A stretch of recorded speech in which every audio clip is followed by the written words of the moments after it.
Hey hoties, welcome to my channel. My name is hautemesstom and thank you so much for clicking on this video. If you are new here, my channel is all about loving my collection as it currently is, being critical of new makeup releases, and when I decide to buy something, I like to think about it a little bit more than I used to. It's just putting some more thought into it. Is it going to last in my collection? And that is why this year in 2022, I am doing a beauty budget. Last year I came off a no-buy, a 6-month no-buy. Started this year with a budget. And if you want to know all the rules to the budget and see what happened in the past months, I will link over here in the cards for you to watch that playlist if you so desire. But let's talk about what I bought and what I thought. We are in July. We have to go back to June. And in June, I saved my budget to the end of the month because Isamaya Beauty was sneak peeked and it sung to my heart. So I bought 2 items from Isamaya Beauty. I bought the eyeshadow palette and the mascara. However, even though this was money spent in June, I got these over the weekend.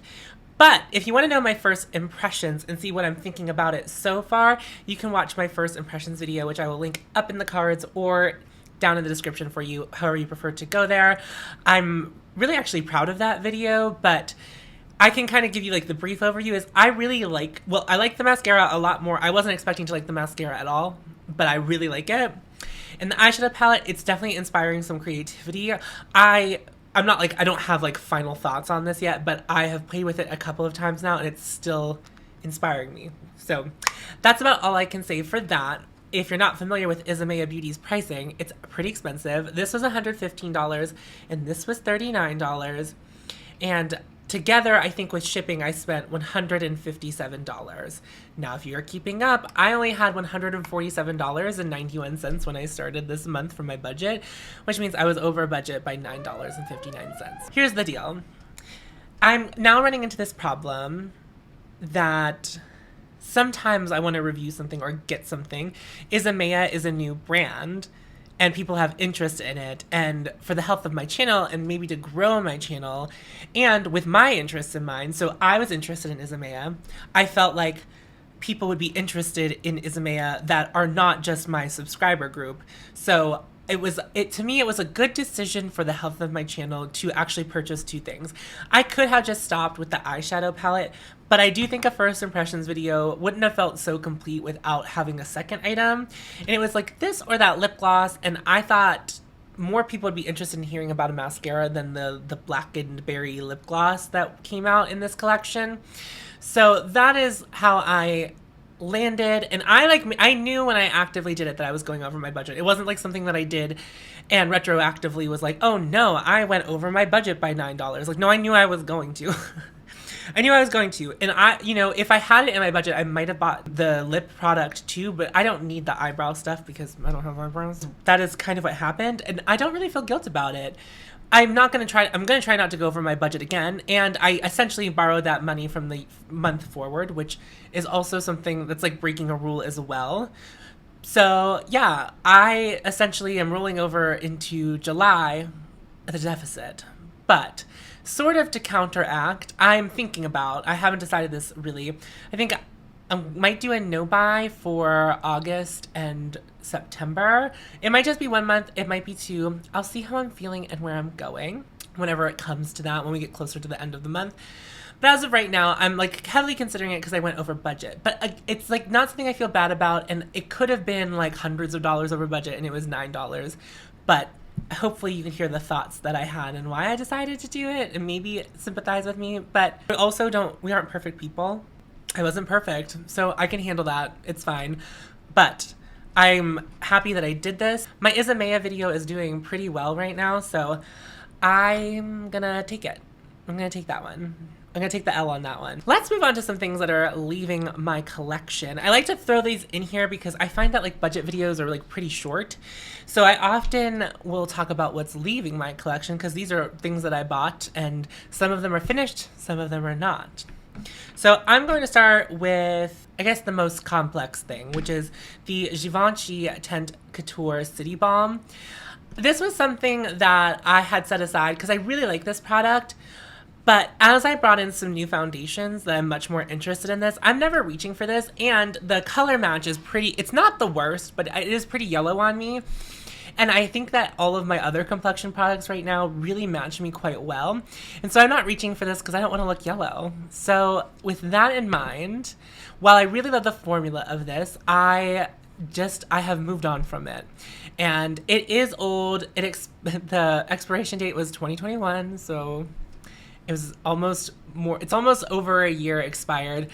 It doesn't smell turned or anything like that, but does mean that the efficacy isn't as good as it once was, which is fine by me. I put SPF under my makeup. Unfortunately, I'm just gonna have to throw this one away. It got too old, but that's like remnants from me of prior to 2022. I don't feel like I have that issue anymore where I like have too many foundations. In fact, I was just trying to finish that one so I could finish it, but I have 4 beautiful foundations that I can rotate through and enjoy that aren't that, and that's totally fine by me. Next up is a regret. Is the Flower Beauty Spotlight Liquid Highlighter. I just think liquid highlighter is not for me. This didn't do it for me. I probably will never try the Charlotte Tilbury one, even though someone sent, it was Chloe Tilden on Instagram, sent me there was like an apricot shade of the Charlotte Tilbury wand that looked really beautiful, and I think it would be a very pretty blush, like very pretty glowy blush. But I just think this type of product isn't for me. I did get it to the point where it wasn't lifting my foundation anymore, that was the problem initially, and I've applied it a couple different ways. But I can achieve the same highlighting effect with powders I have and creams I have, and so this didn't really add anything. And if you recall, I added this to a cart to get free shipping, which was so stupid and wasted my budget. And so honestly, if I hadn't bought this last month in May, I would have had enough in my budget to have covered the whole Isomea. So that's just like learning, but I will pass this on. Someone will get use out of this, and my friends, and it's like barely used. And I now have 2 makeup empties to share with you. The first one, I guess, is a little bit of a stretch to call it an empty, but the YSL Lash Clash Mascara was the mascara I was using for the last 3 months. Some people are comfortable using it for longer than 3 months, but it is recommended that you overturn your mascara every 3 months to avoid contamination and bacteria. And so I try to abide by that. And, I'm not perfect when it comes to like cleaning my brushes or whatever, but there is something about having this get close to my eye after 3 months where I just kind of feel icky. This mascara, though, is really, really good. And the only reason I tried the Isomea one is because I wanted something else to review from Isomea. And this was reaching the 3-month mark, so I needed a mascara anyway. That is why I decided to buy the Isomea one, because this one from YSL had just hit the 3-month mark. But if you like just like a really beautiful, I'm going to call it like subtle dramatic, where it's like a little more than just a subtle mascara, but it's not like quite excessively mascara-y, and you get beautiful separation, length, and volume, then I think this is a really great one. I had great experience with it. Would 100% buy again, even at I think it's like a $30 price point. Would happily pay that again to have that experience. I know that not everyone's into luxury mascara, but I have had more success with luxury mascaras than I have had with drugstore. And YSL, I think, YSL and Lancome, 2 luxury brands, make some of the best mascaras that I've ever tried, and I would happily use those again and again. And instead of spending, $30 trying 3 drugstore mascaras in order to find the perfect one when the perfect one already exists. So this is just leaving my collection because it's hit my comfortability of using it. And I have a true empty. I finally, God, it took forever, finished this Urban Decay All-Nighter Primer. This was some work to do, and it just was the gift that kept on giving. And I think this is a really nice primer, but I was so sick of it. Not because it wasn't performing well or any reason like that. I was just so sick of it being around it, because I wasn't technically panning it, except it was just the one that I used the most. Unless I would use it every time I wasn't doing a foundation review. This would be the one that I would reach for. And it just like lasted forever for me personally. But I think it's important to keep in mind that I also don't wear makeup every day. I mostly wear makeup on camera and when I'm leaving the house. And just for reference, I don't really leave the house too often. So most of the time I'm doing it on camera, or if I'm just like dillying around with makeup and like playing around. So it took me a really long time to finish this. It's good. I recommend it if you like Urban Decay primers already, or if you like that. It does remind me quite a bit, maybe just a little bit lighter feeling on the skin. Not even lighter feeling, but it's like a little lighter of a gel formula than the Bobbi Brown Vitamin Enriched Face Base.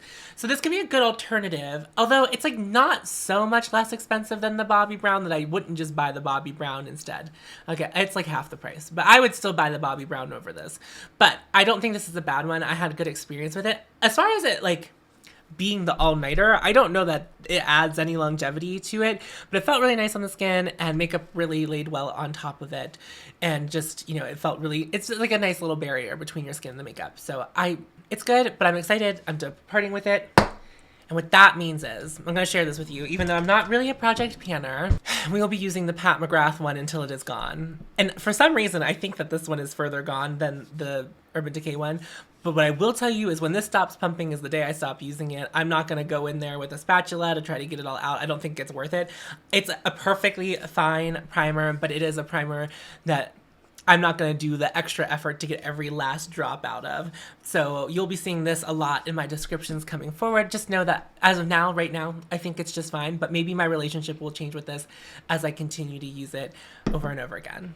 Well, that wraps up my budget, what's leaving my collection, and all of that. If you are new here and you're not subscribed, would love to have you subscribe. Make sure you like this video before you head out. And remember to follow your haute, and you will find me. I will see you in my next video. Bye! The wrap!